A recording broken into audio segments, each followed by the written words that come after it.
अब बिहार के सरकारी स्कूल सिर्फ स्कूल नहीं, कोचिंग सेंटर भी बन जाएंगे। शाम को क्लास खत्म होने के बाद चलेगी स्पेशल कोचिंग और पढ़ने वाले शिक्षकों को मिलेगा अलग इंटेंसिव। शिक्षा मंत्री मिथिलेश तिवारी के इस बड़े ऐलान ने शिक्षा व्यवस्था में नई बहस को छेड़ दिया है।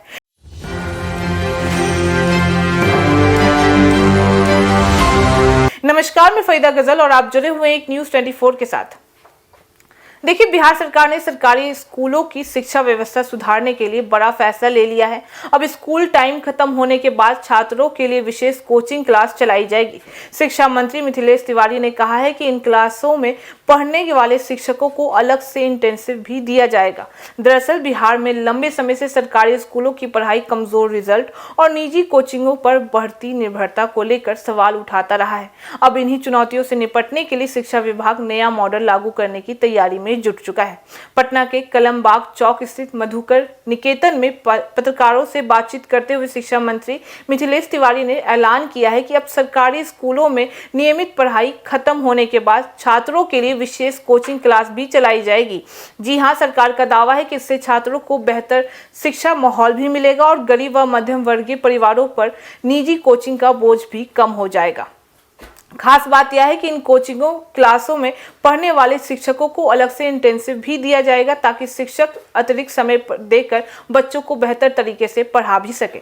बता दें कि मंत्री ने कहा है कि इस योजना को लागू करने से पहले छात्रों और अभिभावकों की राय भी ली जाएगी। यानी सरकार का यह समझना चाहती है कि बच्चों की जरूरत क्या है और वे किस तरह से अतिरिक्त पढ़ाई चाहते भी हैं।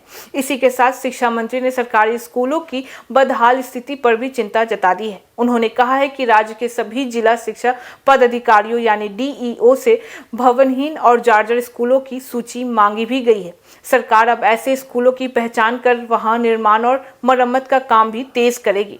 मुजफ्फरपुर में बेंच डेस्क खरीदने की कथित गड़बड़ी को लेकर पूछे गए सवाल पर मंत्री ने साफ कहा है कि मामले की जांच होगी और दोषियों पर कार्रवाई भी की जाएगी। बता दें कि सरकार हमारा विद्यालय हमारा स्वाभिमान नाम से नया कार्यक्रम भी शुरू कर सकता है। इसके तहत उन्हें पूर्व छात्रों को अपने पुराने स्कूलों से जोड़ा जाएगा जिन्होंने जिंदगी में बड़ी सफलता हासिल की है।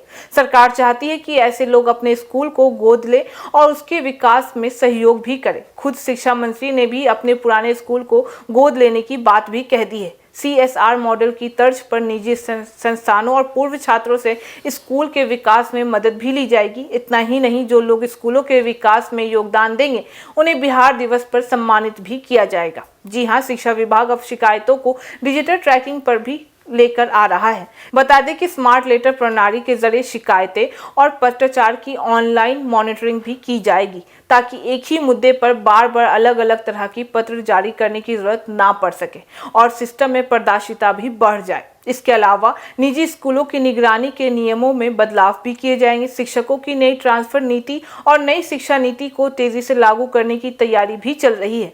वहीं बता दें कि सरकार का दावा है कि बिहार को फिर से शिक्षा और ज्ञान का बड़ा केंद्र बनाने की दिशा में काम किया जा रहा है। वहीं सरकारी स्कूलों में शाम की कोचिंग, शिक्षकों को इंटेंसिव और शिक्षा व्यवस्था में बड़े बदलाव की तैयारी।